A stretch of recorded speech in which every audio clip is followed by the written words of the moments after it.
Welcome to Sports Scope, the most influential sports talk show in the nation.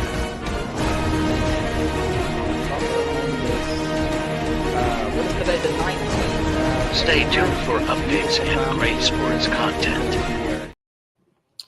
Hello, everybody. Welcome to Sports Scope. I'm your host, Robert Butler. Now, 30 minutes after the hour here, we'll have Jeffrey Deskovic coming back on the program here to talk about the NBA season. I'm curious of what, get some takes on his thoughts on Damian Lillard trade. Plus, who does he think's going to win the NBA Finals this year? I know we got a lot of games on tonight. Hey, I'm recording. I watched about the first 2 minutes of Boston and the Knicks. They looked really good.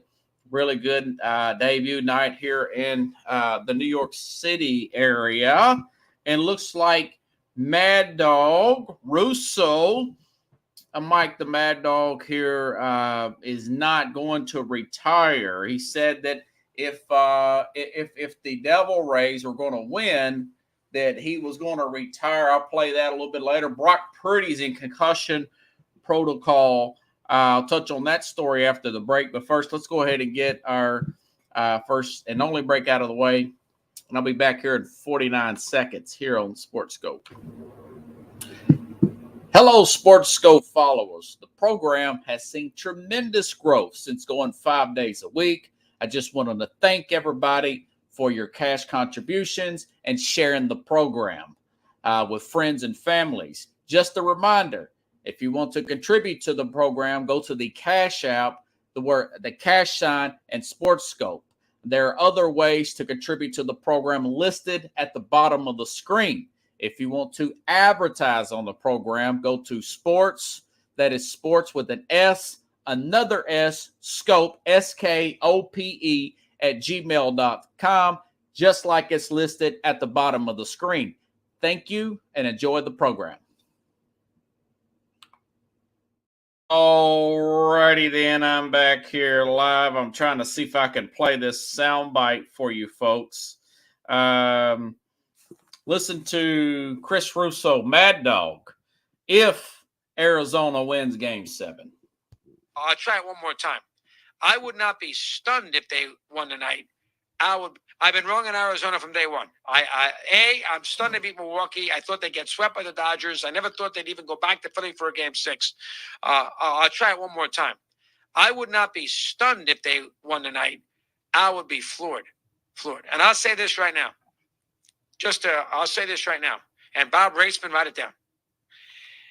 If they win the next 2 days, they win the next 2 games and win this series in 7 games.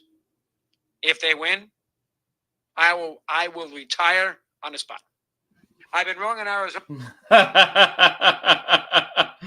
Well, I'm looking for a job here, Pickles. I was wanting to get that radio gig after, of course, now when he went on, what I want to say this is Stephen A. Smith show on ESPN, talking that big game here. This is him on First Take here. This show is going to be Mad Dog Russo on the top. Can you clean my glasses? They're a little foggy. That's right. Absolutely. Yeah, thank you. Chores. Thank By you. the way, Lots of Russ, chores the all studio, day. everybody right now, Yeah. here's what we're going to do. This is what we're going to do on behalf of the Diamondbacks. This show is going to be dedicated to the Diamondbacks shutting you up since you're tired. So you can speak. But you know what you will be doing? You will be running errands throughout the show. Exactly. So that's my punishment? You might. You are a hunt. So he's starting back over after he unretired Mad Dog Pickles, and now he's an intern on First Take. I tell you, the Mike and the Mad Dog, that used to be a funny show. Hey, listen. The pitching was just better. I'll tell you what, those playoffs, these last few games, both American and National League was, Pickles and Carlos, you guys saw me talking about it. Carlos, I sent you a text last night at 10:30 Central, 11:30 Eastern. Normally I am asleep at that point. And hey, listen, man, that was just the relief pitching of Arizona played really well. That's really how it has been, and it's like that in NFL sometimes, and even in Major League Baseball. You could even throw the Miami Heat in there, getting hot at the right time. Remember, the Heat made it all the way to the finals. At Arizona Diamondback, and where they win 90 games. They won 90 games and got back to the World Series for the first time since 2001. And I will say this, Arizona, that's the best World Series that I've ever seen. That particular World Series there in 2001, Randy Johnson coming in after pitching Game 6 in a blowout, coming in for relief to win Game 7. Luis Gonzalez base hit up the middle on the great unhittable Mariano Rivera in Game 7. What a great World Series that was 22 years ago, folks, that went all the way into November. That was the year of the 9/11 attacks. Okay, so kudos to Arizona and, of course, Texas getting back to the World Series. A couple of underdogs, to say the least. Okay, big story out of the NFL came up today, folks. Brock Purdy is in concussion protocol. I want to say it was Pro Football Talk that showed the hit that he received on Monday night. Looks like some kind of pile-up or something. And a guy come flying in from the Vikings here, hit his head, started showing signs on the way home. And now Cal Shanahan saying he is in protocol, unlikely, in Rappaport, Adam Sevener, unlikely to play on Sunday. Okay. I'll tell you where this interests me. They're playing against Cincinnati, and Carlos will break that down. They're going to play the Bengals on Sunday. Sam Darnold, former number 3 overall pick in Arizona, in San Francisco. He had not a good camp, but a great camp. Okay, he beat out. He beat out Trey Lance. Remember, Trey Lance was actually dealt to the Cowboys. Okay, Trey Lance was dealt to the Cowboys, and this guy, again, he was number 3. He was picked just behind Baker Mayfield. He was picked over Josh Allen and, of course, Lamar Jackson. Both of them players turned out to be better players, but Cal Shanahan kind of made a comparison. Listen, he's like, listen, Steve Young. And I was just talking about Steve Young, actually. But when I was searching for this program, Cal Shanahan said, listen, Steve Young career didn't really take off till he got in the right system with the 49ers after he left the Tampa Bay Bucks. We talked about that Monday, ironically, when I was talking about Lamar Jackson making it later on in his career. And then I was looking at Sam Darnold, folks. I had some quotes here. He is amazed by this offense, folks. I mean, he's like, everybody's open. Yeah, he says guys are open. He says, I mean, there's a lot of guys open on dang near every play, is what he told Barstool Sports. Pardon my take. And it just seems like there's a ton of answers. Great run game. I mean, whenever you can have a great run game as a quarterback, there will always be a comfort feeling there. So, and there's a possibility they could have Trent Williams back Sunday. NFL is not a league of loyalty. We know that. The great Bill Parcells once said, once you leave that, he told Curtis Martin this when he was with the Jets. He said, if you step out of that, that huddle, you never know who's going to get in. Now, of course, I mean, it's not fair. I mean, God, the guy's Purdy's got concussion protocol. The team's getting a lot of trouble for that. That was a major settlement. But could Darnold, and you say, well, what if Darnold actually beat out Purdy? What if he did? We don't know that. and count. Folks, hold on for a second. I'm going to have to turn my air down. It's getting really hot in here. Just take a step. I'll be right back in just about take another 49-second break here real quick. Hello, Sports Scope followers. The program has seen tremendous growth since going 5 days a week. I just wanted to thank everybody for your cash contributions and sharing the program with friends and families. Just a reminder, if you want to contribute to the program, go to the Cash App, the cash sign, and Sports Scope. There are other ways to contribute to the program listed at the bottom of the screen. If you want to advertise on the program, go to Sport. Okay. All right. I'm back. All right. So now, could that happen? Possibility. If he beats up on Cincinnati and say that Purdy has this concussion issue, linger on and he looks better, say he's a little bit better athlete. I know he's a better, he used to play, Sam Darnold used to play linebacker in high school. He used to play linebacker. This would be very interesting to see how this thing would play out per se. I don't think it's going to happen, but I know how talented Darnold was. I mean, he was a number 3 overall pick for a reason, and I just got a sense that this could be interesting coming up on Sunday. As I mentioned yesterday, talking about keeping the 49ers in the top 5. They always seem to have to have a bunch of injuries within the first month of the season, where you get running back injuries, defensive injuries. I mean, Nick Bosa, you name it, even Jimmy Garoppolo, right, with the other regime there. But they always seem to get healthy towards the end of the season. They've been to 2 NFC Championship games back-to-back and Super Bowl back in 19. That's why I think that they'll still make it to the Super Bowl. That's why I still think that they will make it to the Super Bowl, and ultimately this Cincinnati team who they play Sunday will beat them. So, but yeah, here's a quote here from Kyle Shanahan. I'm talking about Sam Darnold. He said, Steve Young took a while to get going, and he's one of the best quarterbacks of all time. He told the San Francisco Chronicle, he says, I don't like to compare anyone to Steve because of how good he is, but why can't Sam be like that? He's got that type of ability.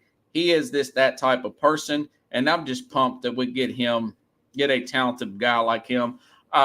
He is on a 1-year, $3.5 million deal.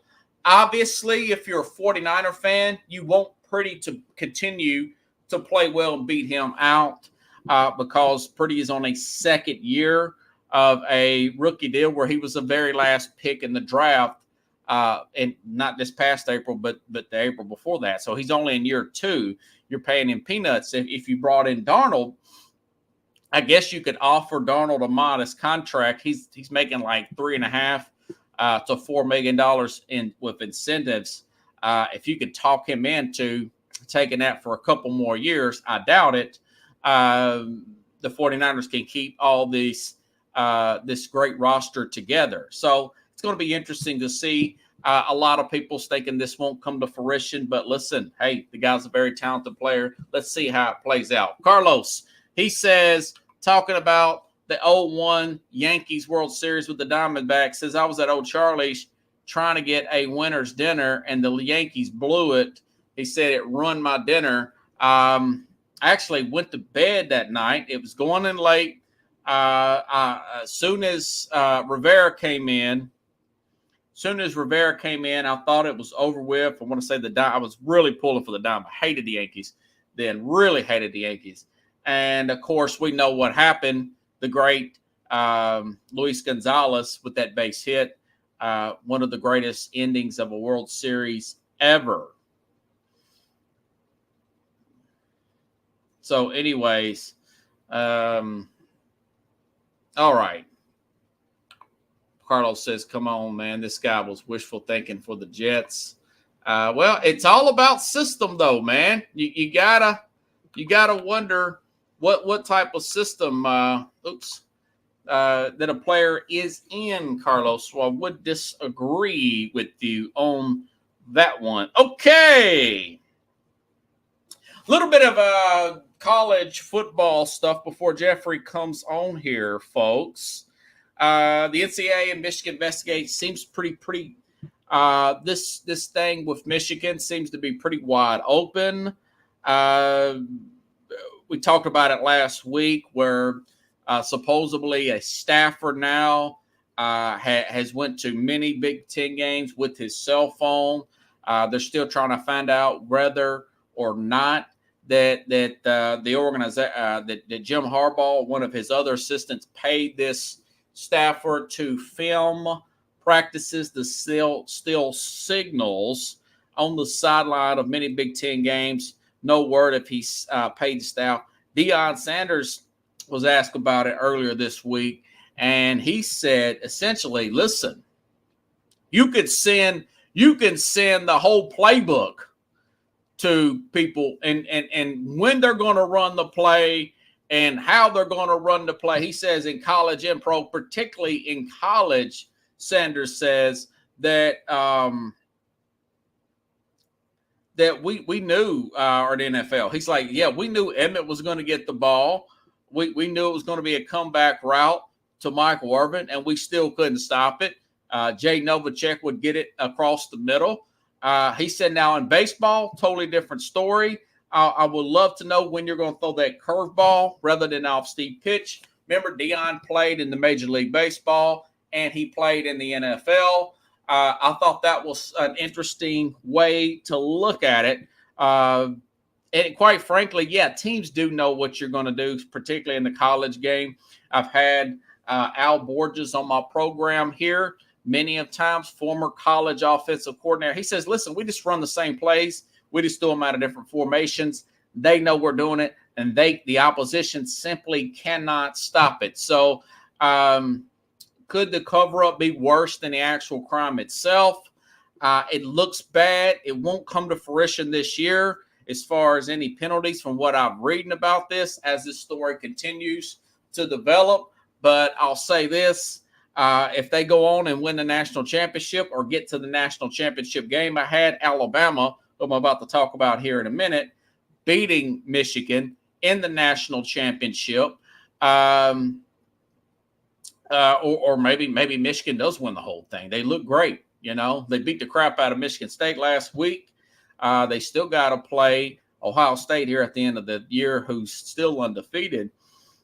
I still believe there's a possibility. I like to see him stay, but what if they get the fact that, you know, after there's been 3-game suspension, that maybe the NCAA gets really crazy and gives him one of those show calls deals where they're an extreme amount of probation and he is stripped of scholarships or something like that. Maybe he just gets mad and moves on to the NFL. Mentioned this last week. What about the Chicago Bears sitting there right now with the number 1 and number 2 overall pick? And maybe him just coming out of the college game would be like Pete Carroll going to Seattle. Something like that, where he knows where the talent is, and he gets one of these big name, a Drake May or somebody like that at quarterback. They've got the most money. They got like $96, $97 million in cash, most in the NFL, and they're going to have 2 top first-round draft picks, basically a clean slate. He played for the Bears for 6 years.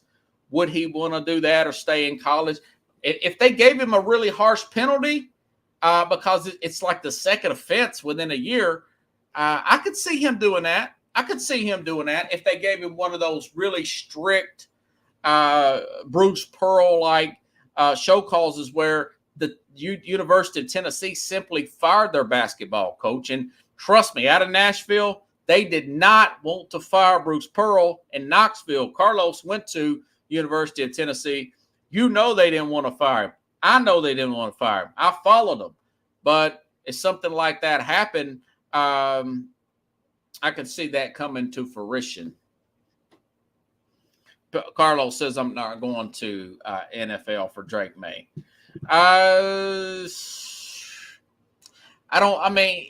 Obviously, Caleb Williams would go. It depends on what Harbaugh's opinion of each of the other quarterbacks is. When you got that kind of money, I don't think I should go. But if he gets a very harsh penalty, like a year suspension, and taking away scholarships, you start to get in that type of deal. I could see him going there. Drake May's, some will say he's a better prospect than Caleb Williams. I don't know what you're talking about, Carlos, but you're a contrarian. I mean, I should not be any bit surprised. Sounds like the water boy where the Fonzie had the playbook stolen. Oh, that's funny. I was just talking about the water boy the other day. Chad, thank you. So, and Pickle says, yeah, the Astros, that's what Dion was talking about. He said, listen, man, the Astros found a way to cheat. So, anyways, in other news, Alabama's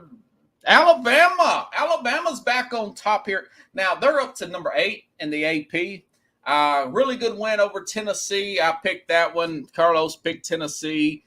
Thought I was going to be wrong there. 2-touchdown lead last Saturday at halftime. Thought Tennessee was going to possibly pull that one out. Alabama shuts them out 27-0 in the second half. Second time in 3 weeks where they had to, where they were down at halftime. Remember, they were down a touchdown at Texas A&M and came back and won that game here with the great second half adjustment there.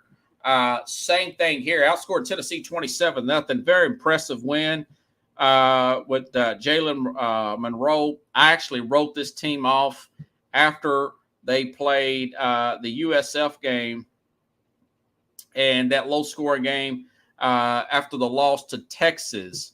But if you look at the rest of their schedule, they got this week off, and then they've got LSU at home. LSU's defense is horrendous next week. They'll play next week. LSU, this will be an even game in Tuscaloosa. Remember, LSU and Tennessee, those are the two teams that beat Alabama last year. Alabama will pay them back and beat them, I'm pretty sure, coming up here next week. That's going to be a great game. And they've got Kentucky. Now, at Auburn will be interesting. I know Auburn hasn't been that great this year, but I will say one thing. They were Hugh Freeze did have them ready for that Georgia game. Georgia was nervous for about 3.5 quarters. They were nervous for about 3.5 quarters. This game will be at Auburn. Auburn would love to run Alabama's chances, but it looks like that it's going to be a really good matchup like it has been over the past 5 years, Alabama and Georgia for the SEC championship game. Maybe Tennessee beats Georgia, but either way, Georgia will only have one loss. Georgia's got to play Florida this weekend, and Georgia's missing their best player, folks, Brock Bowers.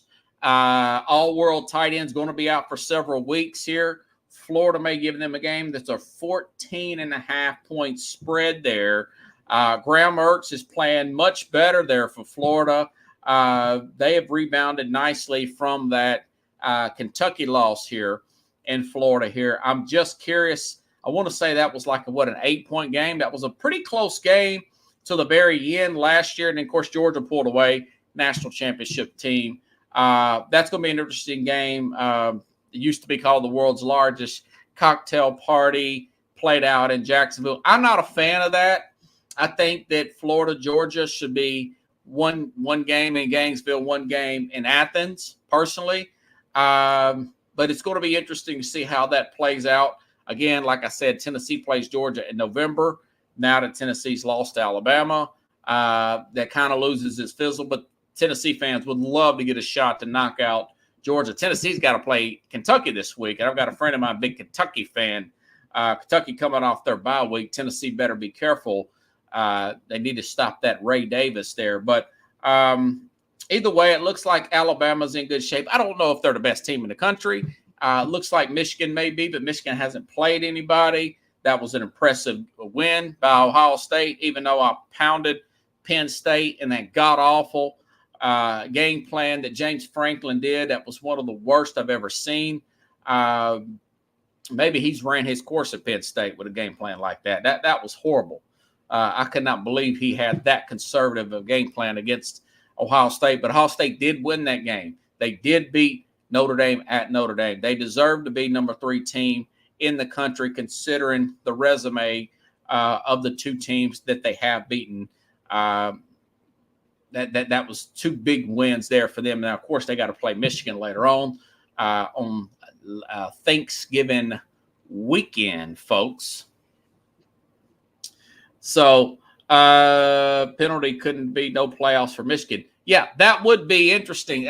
It wouldn't happen this year. Everything I read, Chad, that would not happen this year for Michigan, but it could happen next year, and they could take away scholarships. They possibly this stuff could happen. A lot of people saying that a lot's being made of this because Michigan's winning. They're playing pretty well, just like Spygate, which that was the filming the walkthrough in the Super Bowl back in the day with the Patriots. Then you had Deflategate, right? Tom Brady letting the air out of the football. If it was Kirk Cousins or somebody, Colin Cowherd's like, well, do you make a big deal out of it if it's a guy like a Kirk Cousins? I mean, now, but if you're dominating like the Patriots, and of course we know what happened after he got suspended 4 games, and Robert Kraft got fined like $1 million for the Deflategate stuff. They went on and won another Super Bowl. Brady's numbers got better, you know. So it's an interesting thing. The way Deion answered that, you kind of get a feeling that a lot of teams do that with the whole sign stealing thing. But like Pickle said earlier, with the Astros, that was next level. Even though the Astros seem to be pretty talented, they've won the World Series since that cheating allegation came up. Was it 5 or 6 years ago at this point?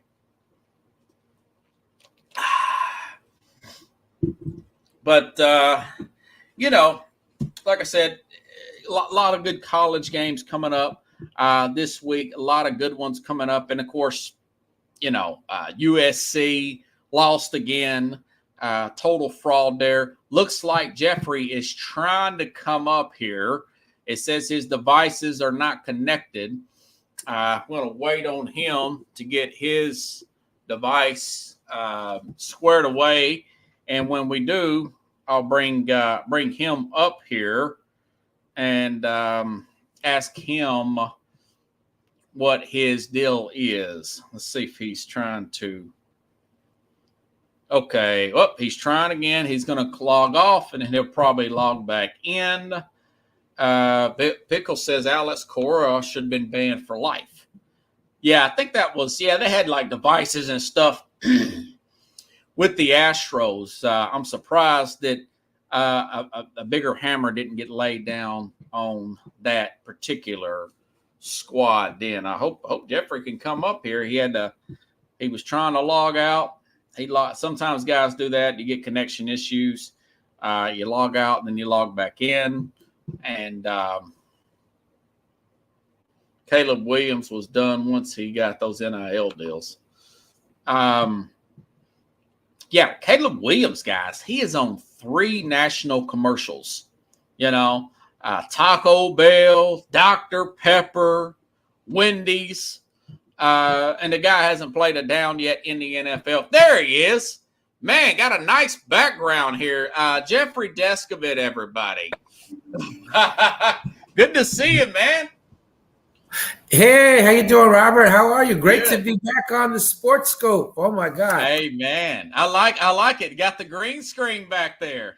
Yeah, absolutely. Yeah, I love it, brother. I love it. Hey, I've got your organization website scrolling across the screen here. Man, last month I didn't expect this to happen with Damian Lillard. It was around the 25th, right in the middle of training camp. I'm really eager. What is your thoughts about Lillard getting traded to go play with Giannis in Milwaukee? Yeah, what an incredible move on the part of, on the part of Milwaukee. I mean, look, everybody loves Jrue Holiday, excellent on defense, coming off 19.7 points per game. But man, he's there's a star and there's superstar, he's no Lillard. So they do have potential championship, combination. So I think that was incredible move for Milwaukee. Really, Miami really lost out. Lillard was holding out for Miami. He wanted to play in Miami. Miami obviously wanted him. I think in the end they really didn't have the trade assets. I mean, I think they made a mistake. A lot of times teams they do like a sign and trade. So the players that are leaving, they don't just like leave them in the lurch for nothing. They let the team know, look, I want to go to this team, so I'll resign for you to trade me. I mean, but Miami, they let Struss and Gabe Vincent, their starting backcourt, which was the reason why they lost the finals too. Harkening back, the terrible play at one point, they were like 1 for 26 in the finals going against Jamal Murray. But Miami lost out, I think, because they didn't have the assets to let those players go. But for Milwaukee to get them, but then Boston, Boston. I mean, they got Jrue Holiday. I was want to see your thoughts on that. Yeah, they got stronger. I mean, I think that he's certainly a better player to me than Marcus Smart was. But I'm also not looking at it. I'm not looking at it only that they got Holiday, but remember in the unrelated transaction this off season they did get Porzingis. So I've seen a few minutes of it. I'm recording it, but I did watch about 5 minutes, and Porzingis looks great in Boston, don't he? He really does. So Boston got Holiday and Porzingis. So the question is, while Milwaukee got the better individual player, getting Lillard. I mean, Lillard being better than Porzingis and Holiday. I don't know that they're stronger than Boston, because I mean Boston got the two players. Yeah, got the two players. So I guess in the East the rich got richer. Boston, Milwaukee. It's really just a two-team. It's really just a two-team race. I think Miami is going to take a really big step back, particularly if they don't get who are they going to play in the backcourt. I mean, they have Tyler. They still have Tyler Hero, and as soon as I stop thinking of his name, Jimmy Butler. Well, he's not in the backcourt though. No, the other yeah. The backcourt. No, they got Gabe Vincent. I think the Lakers got him. Let me look up Miami real quick. That is interesting. They always find a way to make it to the playoffs, though. Right. The tall Caucasian player that was good at threes. He signed. Well, you got Kyle Lowry, Hero, right. Josh Richardson. Yeah. I was saying, they got Hero, and then the other kid that signed the $90 million deal before he fell into disfavor. Yeah, it's either Richardson, Lowry's still on the roster. Drew Smith. I'm going through the whole thing. They still got Kevin Love. Yeah, right. He gave them a nice boost. But I'm just saying, I think with these moves with Boston and Milwaukee, I mean, I don't see Miami. Duncan Robinson. That's who you're talking about. Yes, I was talking about Duncan Robinson. Yeah, I mean, Duncan Donuts, good players, but they're not. He's not. They're not as good as. The backcourt here of Boston and Milwaukee. I think they would be hard pressed to beat them in a series, but the season just started, and Harden doesn't want to play in Philly. I'm surprised, right? He never wants to stay. He's never happy, is he, Jeffrey? No, he's never. The guy's never happy. Look, what player would get a chance to play with Kevin Durant twice? and you're not happy either time. I mean, it makes no sense to me. But I mean, Harden to Miami would seem to make sense to me. Miami does have the backcourt need. Harden was able to go from doing all that scoring to then reinventing himself, where just an assist machine, basically. But there doesn't appear to be much interest by Harden or even by the Heat. So interesting to see what's going to what's going to happen there. I know you're a Phoenix guy. What's your deal with Phoenix? Remember they lost Ayton. Now they got Nurkic from Portland in that same deal. Yeah, they do. They got Nurkic. He can play center, but they also got Grayson Allen from Milwaukee. He's good at shooting threes, and they have Keon Johnson, Nasir Little, who will give them some depth. The Trailblazers, they're really young. They possibly have gotten equal value for Lillard, but I mean, they got DeAndre Ayton, they got Kamara, they got the 2029 first round pick from Milwaukee. They got the pick swaps with the Bucks 2028, 2030, and but then they flipped Jrue Holiday, getting Brogdon, Robert over to Boston. Yeah. So, they ended up with Ayton, Kamara, Brogdon, Robert Williams, and the 2 first-round pick swaps and the 2029. I mean, look at that haul. I mean, if those picks can turn out good, they may have they may have rebuilt their team all in one shot. I mean, I believe I would rather have all of that, depending on who the picks are and who, how good they play. I would almost rather have all of that than one player or one superstar who, certainly one superstar that doesn't want to be there. Right. And Scott Henderson he rave reviews out of the NBA draft. I know he's young, but remember he played that semi-pro league. He didn't even go to college. But he's got some good tape on him, man. Yeah, he does. But, talking about the Phoenix end of the deal, which Phoenix. I know you really liked Phoenix last year. Yeah, I did. I did like Phoenix. I still, I still think they could have beaten Denver, but although they ultimately fell short, not having enough role players, and just Jamal Murray just playing out of his mind. But they got four solid players. Allen, Nurkic, Johnson, and Little.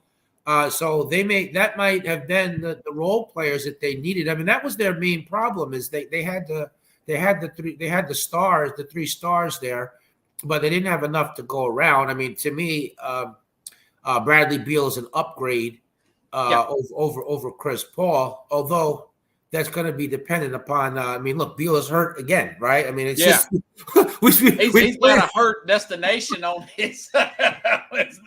Jesus Christ! I mean, if that, but if he can't, if he can't stay healthy, then I think that Phoenix is, just a middle of the pack type team. Then I don't. Yeah. That's my concern, man. About you look at Durant, and then this Nurkic, he's a good player, but he hasn't played 50 games in 5 years, Jeffrey. Yeah. So a lot of these guys are hurt locker players. Yeah, they are. They are. Yeah. Pickles has a nice comment there. Dave just said NBA Harden would play there for free. Yeah, right. He's known to establish the gentleman's club in air quotes. Robert, he'll make it rain. He'll make it rain, right? Robert, the man will make it rain. More in one night than you and I make in 1 year combined. Right. So, do you have a finals pick? Right here at the beginning, what are you thinking right now? I know we haven't had the trade deadline come up, but things can change as of today. Yeah. As of today, I like Boston. Okay. And I like Boston against Denver. Okay. I'm a big Golden State fan. I know everyone knows that, and I do like picking up Chris Paul, because it was terrible when Steph Curry would go to the bench and they had no bag. Their leads would always disappear. I think Chris Paul will solve that, settle down the second unit. Although it's not clear, is it going to last all season? I mean, is Paul going to stay on the bench? But while that addresses that, their biggest problem was they didn't have a big man. They really didn't have, just Loon by himself is not enough. I love Draymond Green, but, come on, he's not a 5. No, he's not a 5. I mean, against some people, he's not. He might not be an adequate 4, just from a physical point of view. I mean, he's going to give it back to you on the offensive end, but I'm just talking on the defensive side of the ball. So while they addressed one issue, they're still short. I was wondering why they didn't pick up Dwight Howard, although that scandal broke now. I guess they knew more than me. Imagine that. Yeah. The general manager knowing more than me. But so who wins the finals, Jeffrey? I think Boston, though. I think they have more firepower up and down the lineup. More. Well, I mean, I guess it's Tatum, Brown, Porzingis. Tatum, Brown, Porzingis, Derek White, Holiday versus Jamal Murray, and our MVP. Yeah, I mean, I think Joker. Boston does. Joker. Right. Well, hey, listen, man, we're on the same page. I made my predictions last night. That is exactly what I said. Who was it? Sam Cassell's added on to the coaching staff. Got some veteran leadership with Boston. Also, Jeff Van Gundy, he was kind of laid off or fired, whatever you want to call it, from ESPN. Right. Boston has hired him as a senior consultant. Got a lot of old school, gritty guys in there. They got the size inside there. I'm like you. And plus Porzingis, his defense efficiency has gotten better over the last 2 years. He's kind of laid under the radar, because he's not really played on a contender. What was he like with the Wizards or something? He was with Porzingis at one point was with the Mavericks. Yeah, he's bounced around like a beach ball. Yeah. I mean, Porzingis kind of reminds me, in a way, kind of like Dirk Nowitzki, maybe a poor man's Dirk Nowitzki. Yeah. I do think he was a better. I do think he was and is a better player than Keith Van Horn, who's kind of a player in Nowitzki's tradition. But I think I cite him, bigger, better than that. But he's, he'll give you some rebounds. He'll give you some rebounds in there as well, and he's tall. Yeah. I think overall, Mavericks and I think the Mavericks and Milwaukee, they lack the role play. They have the star power, but they don't have enough around the stars. Yeah. I think That's realistically, true. It's Milwaukee, Boston, Denver, maybe LA, but I don't feel like they improved that much. They did a little bit, but I think there's really maybe like those three teams, and maybe you want to say a sleeper that could really win the finals. I don't think any of these other teams, are any better than a second round defeat. I don't think any of the other teams have any realistic chance of winning the title. I mean, what do you think on that? Yeah, I'm right there with you. A lot of people, LA this and LA that, and I'm like, okay, Anthony Davis, I don't know if you watched the game last night. He didn't have a point in the second half.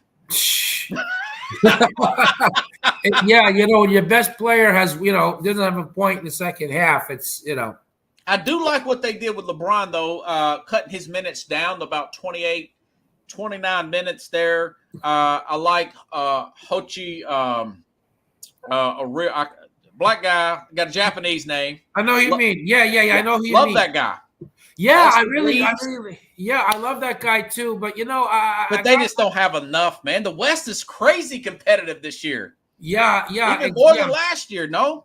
Yeah, exactly. Look, I mean, a lot of the players that they signed, was signed and re-signed. I mean, it's kind of more of same. It's not really upgrades. It's just kind of Hachimura. Thanks, Hachimura. Yeah, but he sounds like a Japanese baseball player, like Hideo Nomo.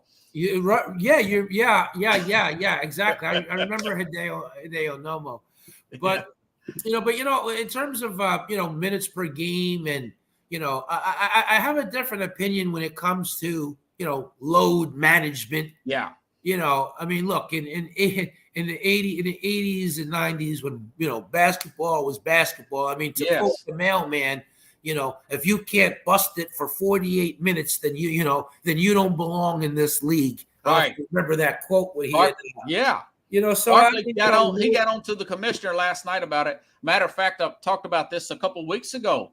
Joe Dumars with the NBA signed off on this. There was a study saying this is load management. There's no proof that it's reducing injuries. He did say that efficiency off back-to-back players is down when you do play back-to-back games. That's what I've been saying on this program for years because I play a lot of fantasy basketball. Players aren't as good. Anybody other than Steph Curry, he's great off back-to-backs. I don't know why, but everybody else in the league, they're not. But Steph Curry, he's good. I feel like Steph Curry's conditioning. He you know, I think he really puts in. I mean, look, conditioning is really all about desire. You know, how bad you want this thing. You know, you want to be Gilbert Arenas and you're distracted all over the place, or you want to be the Black Mamba. You know, where you're really like going in. You know, Kobe, 2 o'clock in the morning out there shooting baskets. Yeah, exactly. But I mean, conditioning, you know, makes all him, Richard Hamilton, Steph Curry, Clay. I love Richard Hamilton. Yeah, Energizer Bunny. Yeah, I remember when the Pistons were playing against the Pacers, and you know, the Pacers were the favorites that series. You know, and one of the best ever. The announcers were saying that, you know, Richard Hamilton is still, you know, he's moving really fast without the ball. He looks like he's the best condition out of anybody out there. Yeah. And sure enough, you know, the Pistons won that series, 4-2. I mean, he didn't get tired. Yeah. What about Tayshaun Prince running Reggie Miller down from behind and blocking him? Yeah.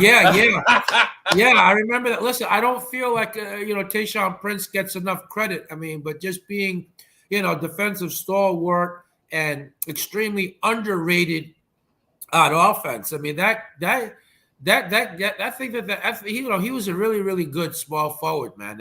Really good small forward. I mean, in some ways, I feel like he was Ron Artest without the problems, without the off the court, court. A thinner version.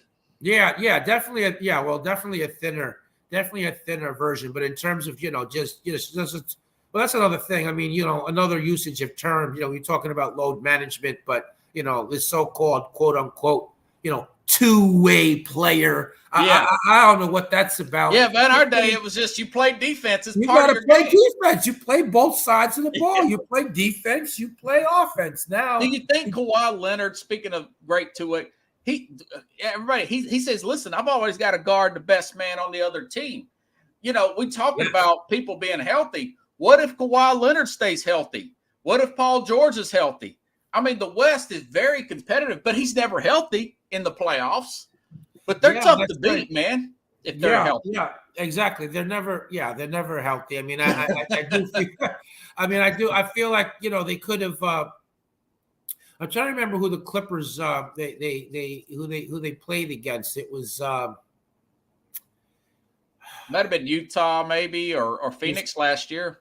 I think it was Phoenix. Yeah, but I mean, again, injuries again. I mean, that was a series that I thought they could. I mean, I loved Phoenix as you know, but I thought that there was a chance for them to upset them. I mean, they had their two top players were on a close to an even level in terms of output, not as far as talent. I mean, I'll take Booker and Durant over Kawhi and Paul George all day, every day, twice on Sundays.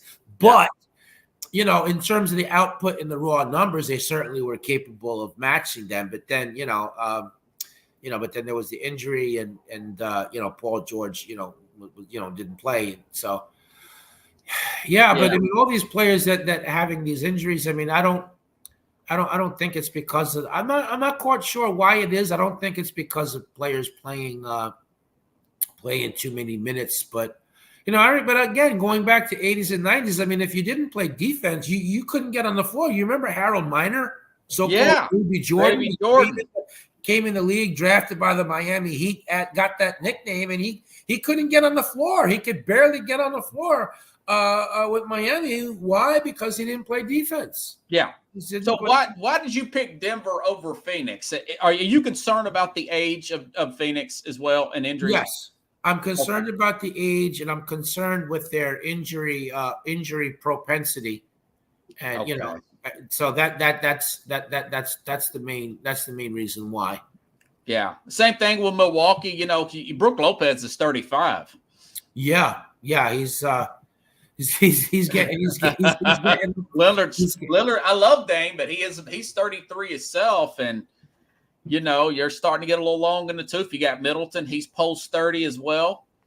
Yeah, he is. They're getting a little bit older. I mean, I feel like they need maybe one more move. They need maybe one more solid role player. Yeah, a younger player. I think they'll do something with that. You know, it's going to be interesting to see how them and Boston play. I'm looking forward to seeing those two match up in the regular season. Let's see. Do you have any surprise teams out there? It's a lot of depth in the NBA this year, man. So much parity. Yeah, there really is a lot of parity. I'm thinking, maybe Portland can get in at a 7 seed or maybe an 8. I mean them. What about Sacramento? Do you think? Sacramento. Yeah, I mean, oh my God, they got all that talent. They got all that talent, and they gave. They had an incredible season. They came in at the 2 seed, and they lost that thriller. They lost that thriller season. That thriller series against Golden State. Oh man, I feel like they gained so much experience.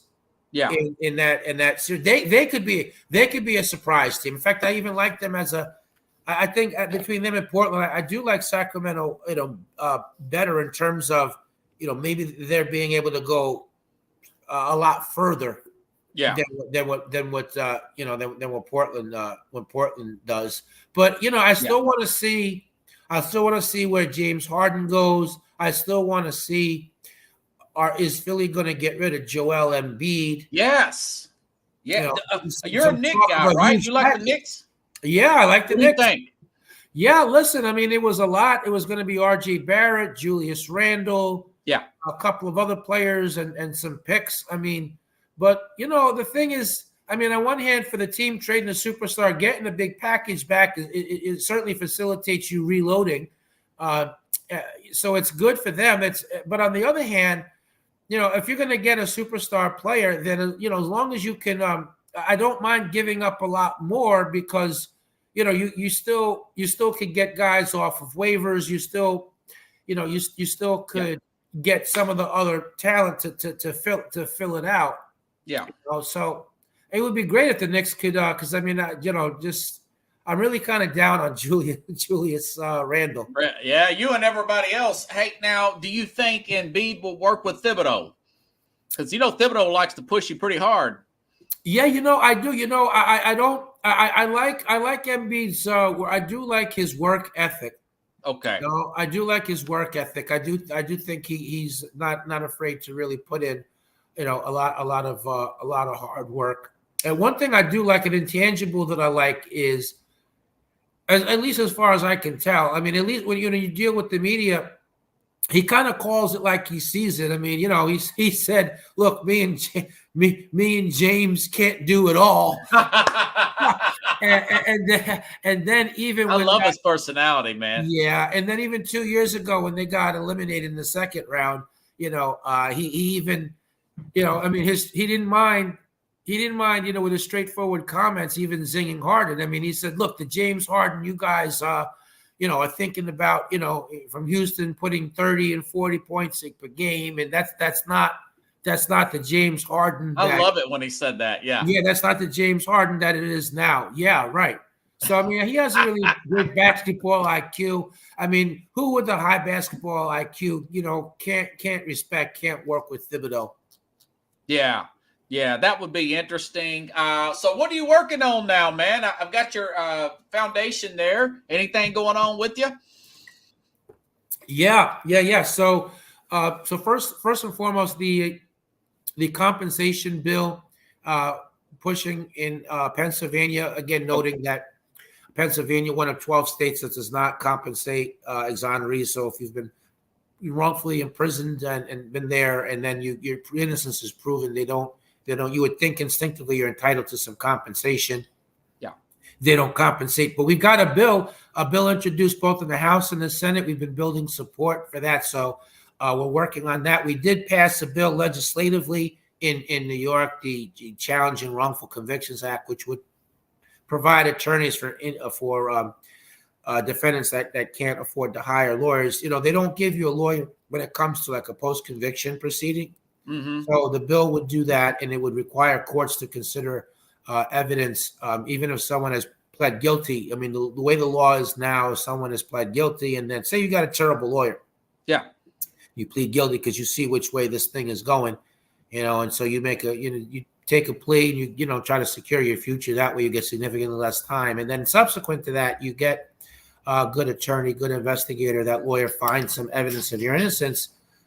You should be able to present that evidence in court and let the court, consider it. But under the current law, it's not allowed. So this bill would allow that. So we passed it legislatively, but it's not clear whether or not the governor is going to sign the law or not. It's been radio silent on that. I did speak earlier today, Deskovic Foundation on Instagram and also on Facebook. I spoke at a rally earlier today on the topic of parole reform, just recalling that, while I was wrongfully imprisoned, I mean, I went to the parole board and, they acknowledged I had an excellent educational record. I had a good disciplinary record. I had some letters of support, including from a prison employee, but I nonetheless was, denied parole.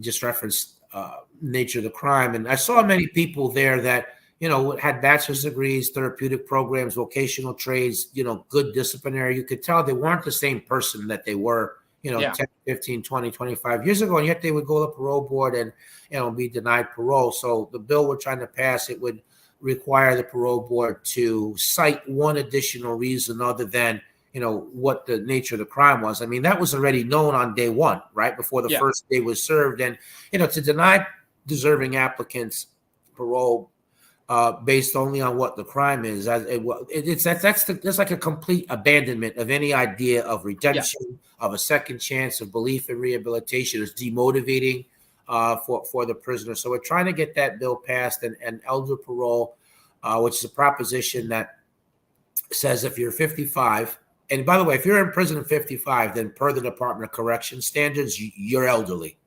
Because of the impact that prison has on the body. That's pretty much across the United States, all prisons, state prisons. Yes, it is. Okay, nice. So if you're 55 and you have also served 15 years in prison, then you should be entitled to a parole board hearing. Not a guaranteed release, but just a hearing to just assess what you're in contemplation of you being granted parole ahead of time. When I just thinking about just the rationale on that, again, hearkening back to when I was wrongfully incarcerated, doing the 16 years. I mean, I saw there were prisoners that were literally pushed around. I mean, they're in wheelchairs, they're hunched over, they're bed bound, they got dialysis machines, that they're hooked up to. They're obviously no longer a threat to society. The prison simply wasn't the prison, which had terrible medical care in general, was particularly inept at dealing with the advanced geriatric needs. I saw a lot of people that some of them were in honor block or were working at, they were like role models, and yet, they had another, like they were somebody different than they were 10, 15, 20, 25 years ago, but yet they had another 5 or 10 years left on their sentence, and what's the idea? I remember thinking, nothing good is going to come out of this. What is the point of, what's the difference going to be other than just they're older? I mean, is it just revenge at that point? Or if someone's elderly, is it just revenge? So that's the mob rule. that's the mob rule. Then that's. Let me ask you this. That's a good thing. I've been thinking about this.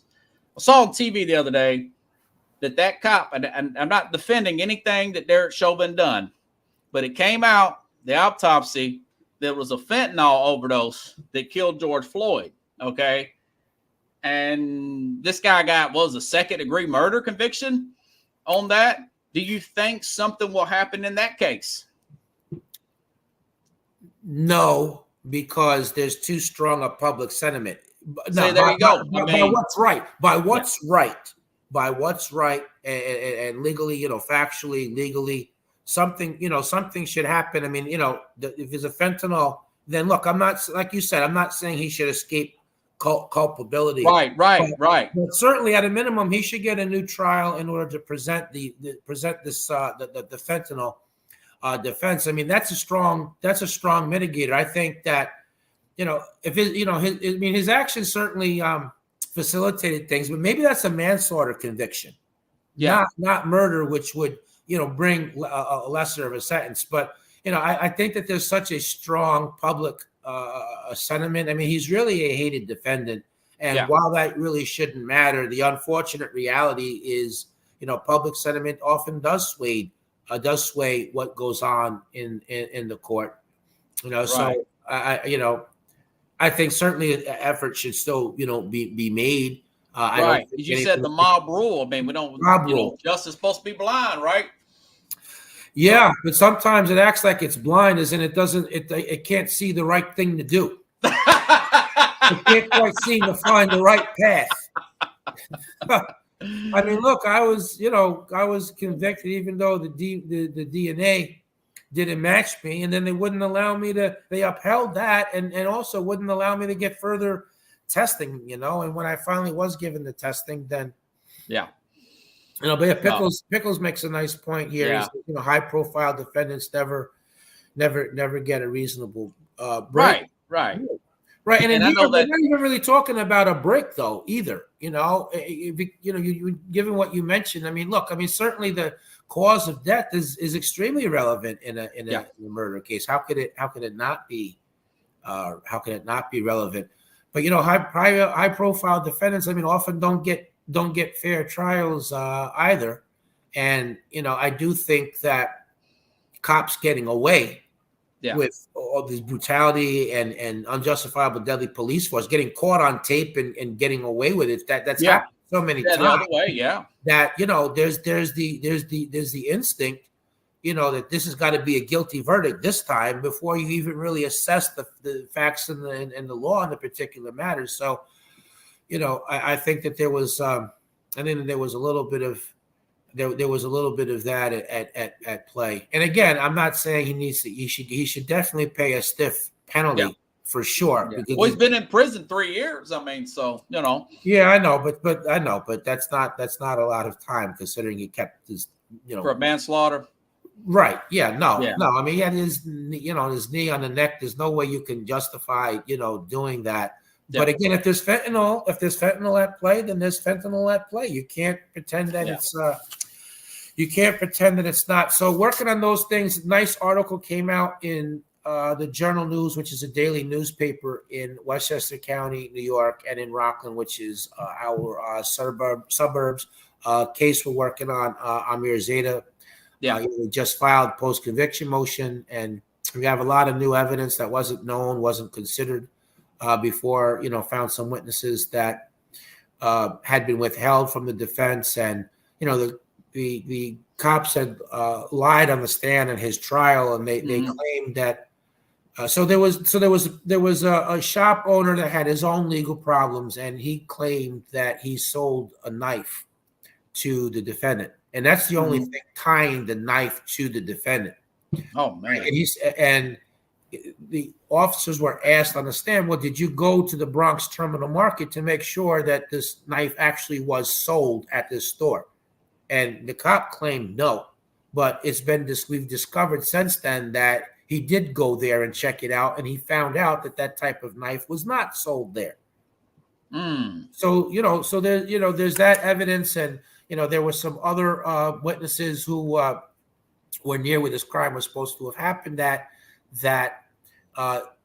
never never heard anything. So that's been filed. We're hoping that the Rockland District Attorney will concede that our client deserves another trial rather than fighting us on this one. He ran on a wrongful conviction prevention and correction plank, but if he's going to oppose despite all this, I mean, look, in terms of the knife, not to barrel down into too many of the weeds, but this knife, they searched him, they rear cuffed him, they put him in the police car, they looked in the back of the police car, they took him out, they found no knife, and 2 days later they searched the car again and claimed they found the knife, and they said that he took the knife out of the back of his pants and dropped it there, even though his hands were handcuffed.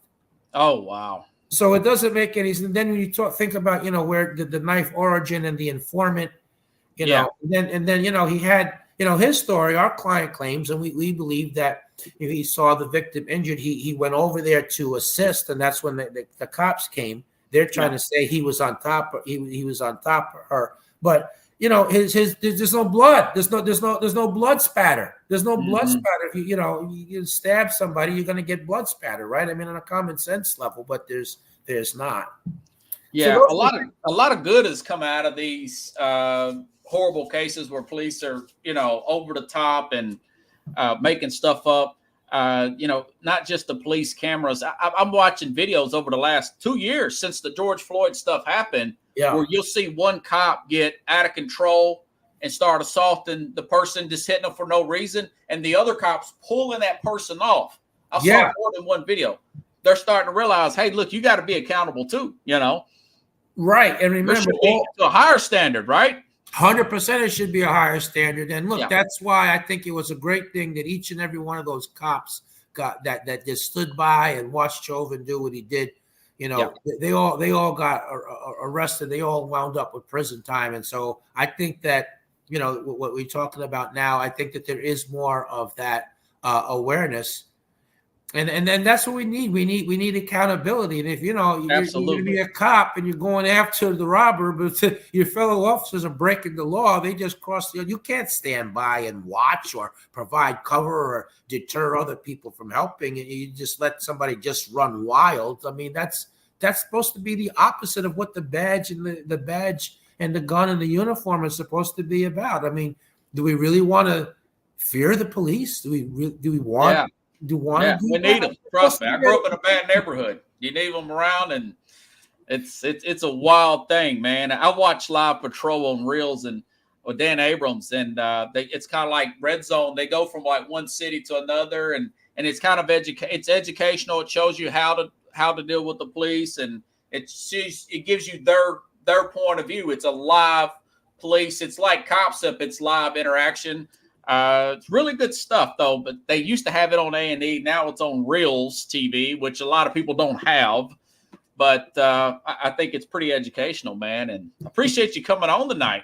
Thanks for having me on. It's always fun to come on and talk sports as opposed to telling the story. And I tell the story at plenty of venues, and it's part of the work I do in a policy. But it's nice to just come on and be relaxed, man. I feel relaxed before hanging out and we're talking some sports, and listen, we people follow us on Instagram, Deskovic Foundation. The same thing on Facebook. We have a new social media person that's been doing a lot of videos there, and the rally that I spoke at earlier is available there. And look, our crowdfunding site, sign with this, as you see the verbiage in the upper left-hand corner there in terms of our Patreon account, that being for people who are willing to be recurring monthly contributors. What if 25,000 people were willing to donate $3 to $5 a month on a recurring monthly basis?